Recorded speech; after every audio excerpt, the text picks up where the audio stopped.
With it was on my mom and my sisters. I tried to make one recommendation and it got vetoed, and it was only the color. But I'm grateful because it came out amazing. We have the Elia here. It's a tattoo I have on my wrist, matching with my mom. My mom's is in my handwriting, and this is in her handwriting, and I have it right here as well. I have the "I love you for infinity." It's a family tattoo. I'm very involved in the deaf community. My grandmother's deaf, was a principal at the California School for the Deaf. And then I also have LKF on the back of it. And that's something from my dad and my father's side of the family. It means lay low, keep firing. I simply can't be bothered, which is why the NBA is so weak right now. They're very soft soy boys, Teletubby bunnies, and they're dressed in feminine blouses. He's trying his hardest to be a bad beast, so bad that he showed up to the NBA draft, looking like his mother. If this little outfit was made for Coach Carter, then fine, I'll get it. This is Coach Carter's style, but a man looking all dainty is just not the business, sir.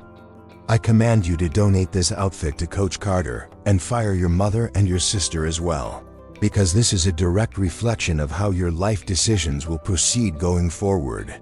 You can't even express your own opinions about your own image, which is controlled by some women who are feminizing him. This is my draft outfit. I had absolutely nothing to do with it. It was on my mom and my sisters. I tried to make one recommendation and it got vetoed. No, sir. This is not a good look, and it was also a horrible look for him to explain the entire incident all night long on the red carpet. You sound like your mother and sister have been hitting on you for a while, and you look like a guy's little girlfriend. It was on my mom and my sisters. I tried to make one recommendation and it got vetoed. I think Brittany Griner is more manly than this little Pop-Tart right here. I don't know, Brittany, but you might be right, because this is how delicate the NBA draft is these days. I know I couldn't stand it when she said she could play in the NBA with the men, but today I got to give it to Brittany, or Britain, whatever she wants to be called. I do my makeup for work. Very demure, very mindful. I mean, really, when I saw this and heard him talk about how his mother and sister forced him to do something, and he was unable to speak up, because they essentially beat him down and made him stop talking. He repeated this story on the red carpet that night, feminizing him as if he was telling the NBA that he could be his ideal princess. I was completely appalled. So while everyone else was talking about a ton of other things, this was probably the most annoying aspect of the draft, the ongoing emasculation of men. It's crazy. It's crazy, but I don't even know, man. My mind everywhere right now, man. And even though this particular one was intriguing, they made sure to aim the camera directly at him and make him cry over his mother and the impoverished island existence he had spent 7 years without power. Nights, I'm telling you, I lived off a generator. I ain't had no electricity. I lived off a generator for 7 years. Man, seeing what she had to go through to feed us, man, it's crazy. It's crazy, but I don't even know, man. My mind everywhere right now, man. This is what they bring up, saying, "Oh, we got this big old 6-foot jumbo whatever giant crying like Tickle Me Elmo." It sounds like a pretty traumatic life. You stand 10 toes down like a man sitting up here snotting and crying in front of these people, allowing them to break you down. Like, go cry with your family or in your personal space, but don't get your big old butt on TV and stutter like this. Look, I don't care how much emotion is building up inside of you or what country you're from. It's crazy. It's crazy, but I don't even know, man. They put the camera in front of them to weep for their mother. But when you have a guy whose father is entirely to blame for his genes, and whose name is a legend in his own right, who played in the NBA, they just encourage him to disparage and treat his father disrespectfully. The most iconic NBA names here, but tell me, what do you do better than your dad? Everything. I mean, my dad was definitely was a great player. I mean, my dad scored the ball, passed the ball, played defense, but I think I They always have the utmost confidence in myself, so I'm just saying I'm a little better at everything than him, except for jumping. He might have jumping over me. Okay. But besides from that, I got myself.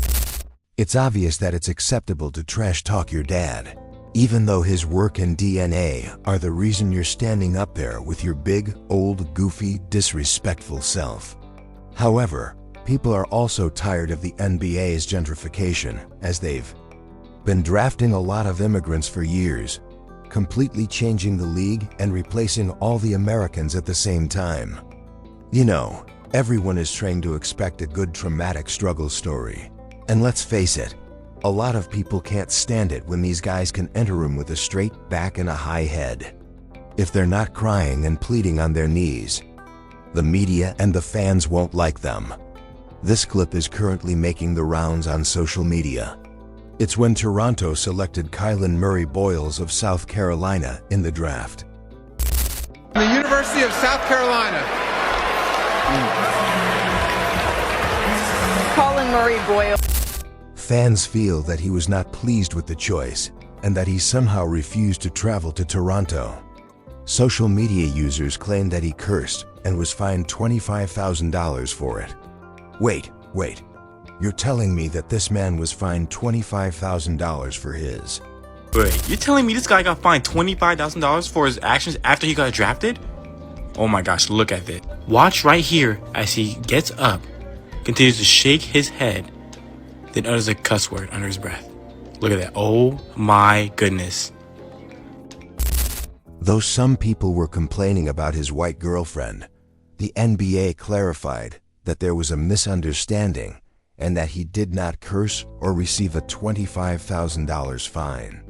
Chloe, on the other hand, is a star basketball player at South Carolina and was one of Don Stahl's girls' 2024 NCAA champions. You may recall that year that South Carolina went undefeated and prevented Caitlin Clark from winning the championship in her final season at Iowa. Both of them appeared uneasy, and it was clear that Chloe did not want all that attention. University of South Carolina. Kylan Murray Boyles sharing this moment with his mom, Yvonne, his dad, Sean, his brother, James, who was a standout at UNC Pembroke and plays overseas now. And of course, a hug now with Chloe Kitts, his girlfriend and South Carolina star. Put them back in the trenches. The University of South Carolina. It's really not even a problem that they don't come from poverty. The problem is that all these are Nepo babies. Then they go and play for these elite basketball circuits, and it's creating a Nepo baby to NIL pipeline. By the time these get to draft night, they already millionaires. And then they get shit like this with Ace Bailey. So not saying I want them starving, but we're a few years away from this draft class coming into the league. Then the sport will be over for good. Are we seeing how these guys are reacting to the NBA draft? People are visibly upset. The draft used to be something we happily watched, and you could just see the joy on these people's faces. Now the majority of these guys are just kind of like, I didn't want to go there. You didn't have a choice. And for you to resonate in layman's terms, that's like you applying to 100 jobs and then the hiring manager calling you from one of those jobs saying, hey, you got the job, and you dropping the F-bomb saying, wasn't my top choice. You was looking for a job, so take the job. And that's the thing. That's what happens when you watch these privileged boys hop on these platforms. They don't know how to act. The entitlement is just jumping out, and they start getting choosy. Back in my day, when I was younger, people were fasting and praying. I ain't gonna cap. I don't care who get upset by this, but basketball is a rich man's sport now, because the way these kids are acting on this draft night is insane. Like, they got, I remember LeBron and Zion Williamson and buku other players crying, bawling their eyes out on TV. And then you got these other kids saying, drafted to the Raptors. And to be honest, they seem more interested in their suits or their chains. The 2025 NBA Finals received the lowest audience for the series since 2007, and the 2024-25 regular season witnessed a 2% decrease in viewership compared to the previous year. Ultimately, NBA ratings have definitively decreased. Of course, there are many reasons for that, but we cannot deny that there is a problem.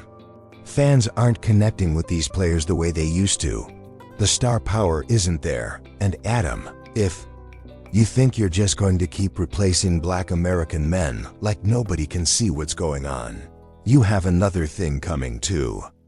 Let's start the conversation, and let me know what you think below. I want to thank everyone who supports this channel. You can show your support as well. Ladies, if you want a balanced analysis of the truth from a female perspective, you're going to want to subscribe to this channel. Don't forget to like and share, ladies.